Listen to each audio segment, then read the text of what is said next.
संत काव्य की प्रमुख विशेषताएं। आज हम संत काव्य की प्रमुख विशेषताओं का अध्ययन करेंगे। देखिए, संत साहित्य के अंतर्गत संतों ने भारतीय समाज में फैली हुई तत्कालीन जो परिवेश था, उसमें जो अंधविश्वास, पाखंड और जो समाज में जो विसंगतियां थी, उन सब को उद्घाटित करते हुए और उनका समाधान प्रस्तुत करते हुए एक सद आचरण के साथ जीवन जीने की सीख ही हमारे संत हमारे समक्ष प्रस्तुत करते हैं। संत कवियों ने सादा जीवन, सहजता, सरलता, सदाचार, परोपकार, मानवीय गुणों से युक्त जीवन जीने पर बल दिया। उनकी दृष्टि में ईश्वर निर्गुण, निराकार और सर्वव्यापी है और उनके अनुसार जो संत काव्य में उन्होंने प्रस्तुत किया कि आत्मा भी उसी परमात्मा का एक अंश है। इसलिए शुद्ध आचरण के द्वारा आत्मा और परमात्मा का मिलन संभव है। इस प्रकार के अपने दर्शन के अंतर्गत उन्होंने ये बातें हमारे समक्ष प्रस्तुत की। संत कवियों ने अंधविश्वासों, धार्मिक पाखंडों, कर्म कांडों और जीवन की जो रूढ़ियाँ थी, विसंगतियाँ थी, उनका खुलकर के उस समय विरोध किया और समाज में एक समरसता का जो है भाव पैदा करने का जो उनका प्रयास रहा, उसमें उन्होंने सबको एक साथ समन्वित करने का प्रयास किया, क्योंकि वे मानव धर्म के पक्षधर थे जो किसी भी भेदभाव को नहीं मानते। और इन सब में सबसे प्रमुख अग्रगण्य जो संत हैं वो कबीर और कबीर ने अपने तत्कालीन जो सामाजिक परिवेश उन्होंने देखा, उस समय जो भी समाज था उसमें फैली हुई जो रूढ़ियाँ थी, बुराइयाँ थी, उन सब को उन्होंने उद्घाटित करते हुए उनमें सुधार के रूप में उनको समाधान प्रस्तुत किया और उनके जीवन को सहज और सरल बनाने का प्रयास किया। और एक प्रकार से समाज के भीतर प्राण फूंकने का कार्य भी इन संत जो हमारे थे उन्होंने किया। संत काव्य धारा के जो सभी कवि रहे, उनकी काव्य का जब अध्ययन किया जाता है या हम उनको देखते हैं या पढ़ते हैं, सुनते हैं, तो उनमें जो प्रमुख बातें, जो विशेषताएं हमारे समक्ष प्रस्तुत होती हैं, उनमें सर्व प्रमुख है स्वानुभूति, ब्रह्म विचार, आत्मा पे विचार, जीवन पे विचार, माया संबंधी विचार। और आप देखिए कि जगत, रूढ़ियाँ, बाह्य आडंबर, अंधविश्वास, समन्वित भक्ति साधना, नाम स्मरण की महिमा, गुरु की महिमा, रहस्यवाद की भावना का जो है उद्घाटन, हम सब कुछ ये इन संत काव्य में हमें दिखाई देता है। और इन सब की जो भाषा रही है वो एक प्रकार से मिश्रित भाषा रही है, सदुक्कड़ी भाषा रही है। कबीर को तो भाषा का डिक्टेटर भी कहा गया है और जहाँ जहाँ ये संत भ्रमण करते थे वहाँ वहाँ के शब्दों को ग्रहण करते थे और वहाँ की भाषाओं को ग्रहण करते थे। इस प्रकार से भाषा का जो मिला जुला स्वरूप जिसके माध्यम से वो उपदेश दिया करते थे, वो अपनी बात कहा करते थे, जो सीधे सीधे जनमानस को प्रभावित करती थी। अब सबसे पहले हम देखें तो स्वानुभूत संबंधी जो आध्यात्मिक विचार हैं, उसमें संत काव्य का अध्यात्म विचार शास्त्रों पर आधारित न होकर के किसके पर आधारित है? स्वानुभूत है, उनकी अनुभूति के आधार पर व्यक्त हुआ है। अधिकांश वे जो है शास्त्रों के ज्ञाता नहीं थे, लेकिन उनकी जो अनुभूतियाँ थी वे अत्यंत गहन और प्रगाढ़ थी, और वो सीधे के सीधे जनमानस के साथ में उनका जुड़ाव था, जो जनमानस को प्रभावित करने की उनके अंदर अत्यधिक क्षमता थी। उनके समस्त जो आध्यात्मिक विचार हमारे समक्ष प्रस्तुत होते हैं, उनके अंदर तत्कालीन जो भी दर्शन थे उन सब का जो है प्रभाव हमें दिखाई देता है। जो तत्कालीन जनमानस में उस समय व्याप्त था वो सारा कुछ हमें दिखाई देता है। और इन्होंने अपने अध्यात्म संबंधी जो विचार है उसमें ब्रह्म, जीव, जगत, माया, इन सब के ऊपर बड़ी गहनता के साथ में अपनी अनुभूतियों को साझा किया है। ब्रह्म संबंधी विचार के विषय में अगर हम देखें तो आप देखिए कि ब्रह्म संबंधी विचार संत जो हमारे हुए हैं उन्होंने अपने ब्रह्म के संबंध में अपने विचार प्रस्तुत किए हैं, और वे निर्गुण ब्रह्म के उपासक थे।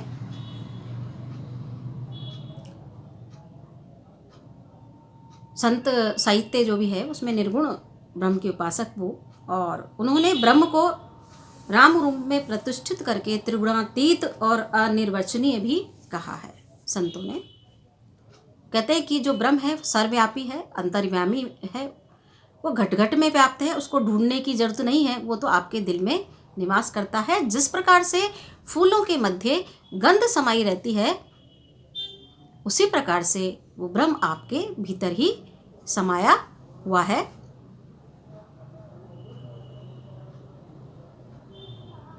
वह अंतर्यामी है, और क्या है देखिए आप, घट घट व्यापी है, अतीत और स्थूल, सूक्ष्म, इन सब से क्या है वो एक तरह से परे है, जिसके लिए अजर, अमर, भक्त, अनादि, सर्वशक्तिमान आदि जो है विशेषण से उन्हें पुकारा जा सकता है।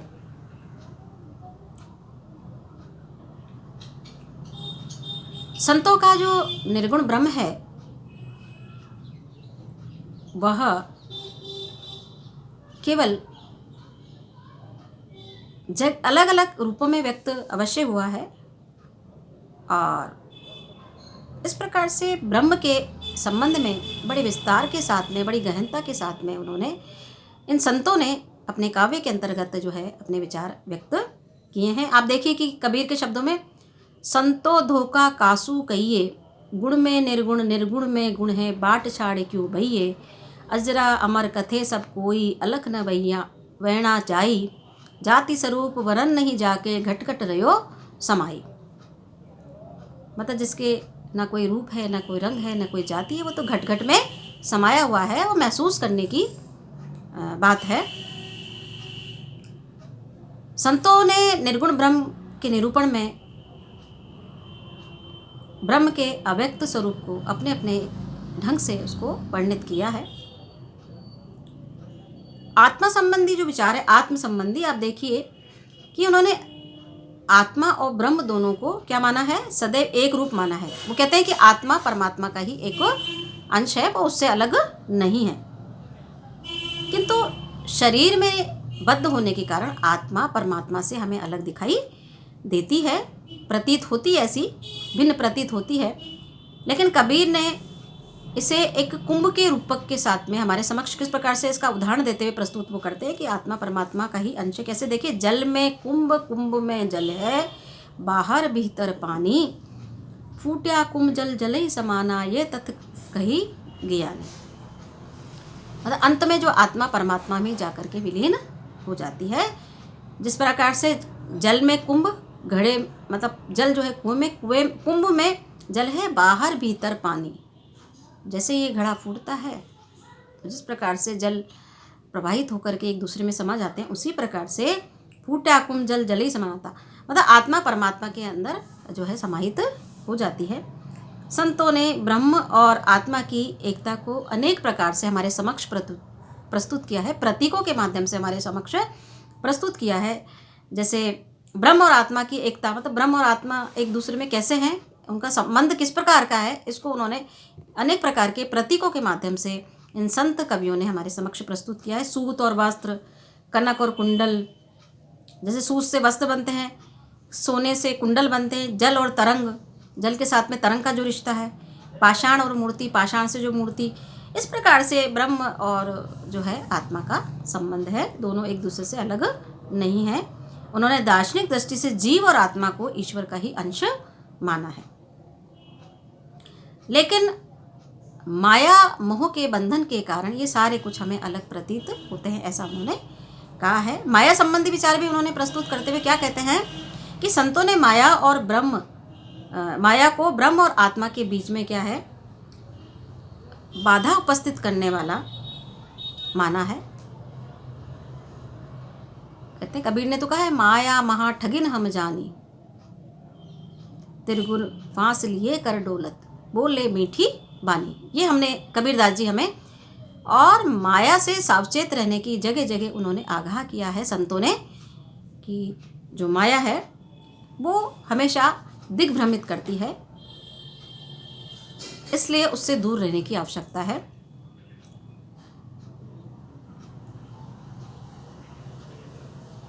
और वो कहते हैं कि माया जो है, माया की झल जग जल्या कनक कामनी लाग, कबीरा किस विधि दिखाई राखिए रुई लपेटी आग। तो माया से यदि अधिक जुड़ाव रखते हैं, संपर्क रखते हैं, तो उससे हम बच नहीं सकते हैं, अवश्य हमारा नुकसान होगा, अवश्य हम जो है एक जो गलत दिशा की ओर हमारा मतलब भटकाव हमारे भीतर पैदा होगा।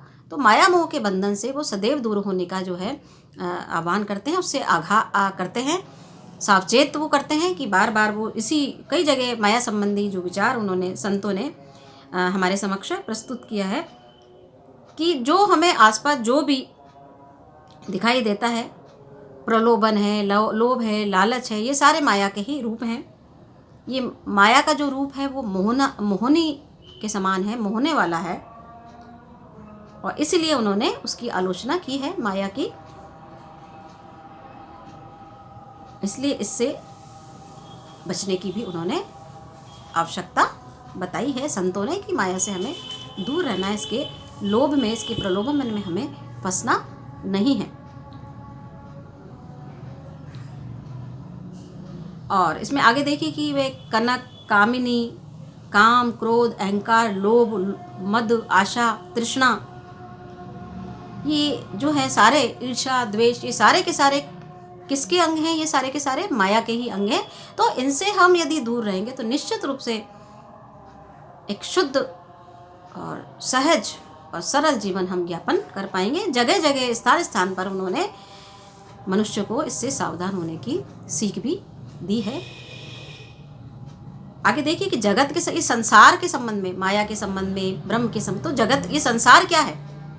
ये संसार चहर की बाजी। तो देखिए कि संतों ने जो कुछ दिखाई देता है उसके संबंध में भी अपने विचार, जो संसार है हमें जो दिखाई देता है, जो दृश्यमान है, उसे जगत माना। जो कुछ हमारे दिखाई देता है हमारे आंखों, वो सब क्या है? जगत है।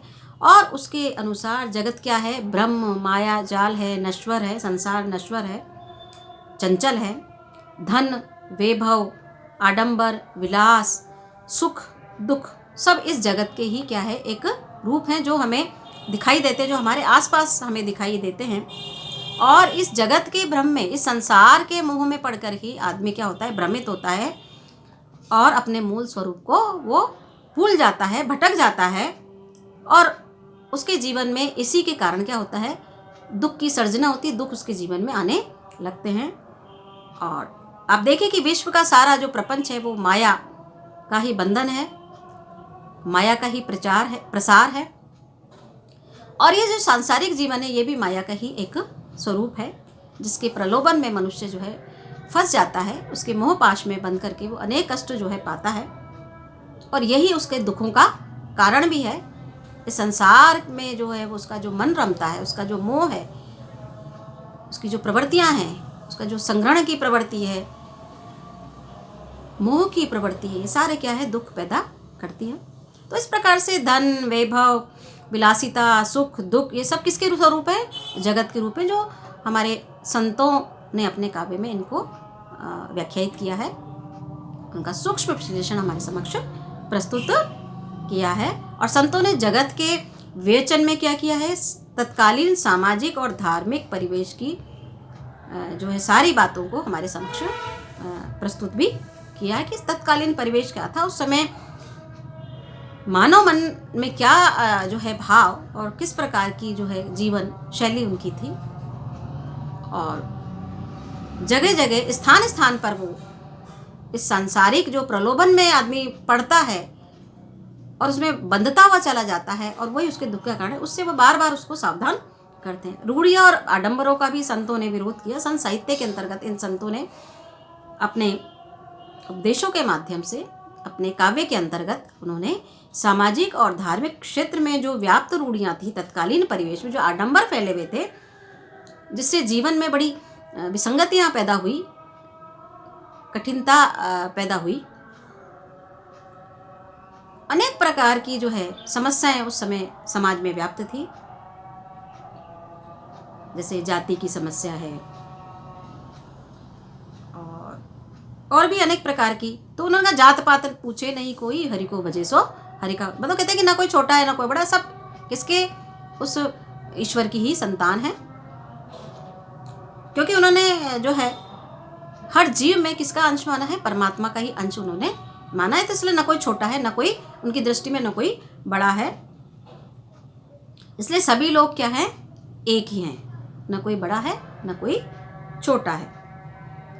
इस प्रकार से उन्होंने जो भी आडंबर थे उन सबका पुरजोर विरोध किया। समन्वित भक्ति भावना पर भी उन्होंने जोर दिया संतों ने। संत साहित्य में हम देखते हैं कि अभिव्यक्ति भक्ति भावना में नाथ, योग साधना, वैष्णव की भक्ति, सूफियों के प्रेम तत्व का प्रभाव होकर समन्वित सब कुछ होकर भी मौलिक है। और इसमें किसका समन्वय है, कर्म, ज्ञान और योग का समन्वय। नाम स्मरण की महिमा, नाम तत्व संत काव्य में एक विशेष अंग है, नाम लेना। और ये एक प्रकार से गुरु मंत्र जो रामानंद ने कबीर को दिया। वो कहते हैं कि परंपरागत राम नाम जपना ही साधना नहीं है। अब आप देखिए कि अनमन ढंग से नाम स्मरण का जो है एक प्रकार का आडंबर है, तो संतों ने उसकी निंदा की है। वो क्या कहते हैं, माला तो कर में फिरे, जीप फिरे मुखमाई, मनुआ तो दस दस फिरे, ये सुमरन नहीं। ये बात कह करके वो हमें सावधान करते हैं। और संत सतगुरु की महिमा, सतगुरु की महिमा अपार। विश्व में कोई ऐसा साहित्य या वाङ्मय होगा जिसमें गुरु की महिमा का गुणगान नहीं हुआ है। गुरु की महिमा का गुणगान करते हुए कहते हैं कि एकमात्र गुरु ही है जो भीतर के विशुद्ध आत्म तत्व से सबको परिचित करा सकते हैं। गुरु गोविंद को खड़े काके लागे पाए, बलिहारी गुरु आपने गोविंद दियो बताए। तो यहाँ पर कबीर की नज़रों में गुरु को गोविंद से भी बड़ा बताया है। आगे आप देखिए क्या कहते हैं वो, रहस्य की भावना भी हमें यहाँ दिखाई देती है कि ब्रह्म के आध्यात्मिक स्वरूप से आत्मा की भावात्मक ऐक्य अनुभूति का प्रकाशन क्या है, रहस्यवाद कहा जा सकता है। और यहाँ पर देखिए आप, गोविंद त्रिगुणायत क्या लिखते हैं कि जब साधक भावना के सारे आध्यात्मिक सत्ता की रहस्यमय अनुभूतियों को वाणी द्वारा शब्दमय चित्रों में सजाकर रखने लगता है तो साहित्य में रहस्यवाद की क्या होती है, सृष्टि होती है। आगे भाषा देखिए कि संतों ने जन बोलियों में अपनी अनुभूतियों को क्या किया है, अभिव्यक्त किया है। भाषा में के संदर्भ में उनका कहना है, संस्कृत है कूप जल, भाषा बहता नीर, भाषा सतगुरु सहित है सात, सत मत गहिर गंभीर। ये भाषा के संबंध में उनके विचार है। और इस प्रकार से संत साहित्य की ये प्रमुख विशेषताएं जो हमें उनके काव्य में दिखाई देती है, जिसमें सतगुरु की महिमा है ना, और सतगुरु की महिमा का गुणगान वो करते हुए कहते हैं कि सतगुरु ही शिष्य को एक सही मार्ग दिखा सकता है और अपने भीतर के आत्म तत्व से वो परिचित करा। इस प्रकार से ये प्रमुख विशेषताएं संत काव्य की हैं, जिसके अंदर शांत और श्रृंगार रस की आबादित जो है रसधारा बह रही है।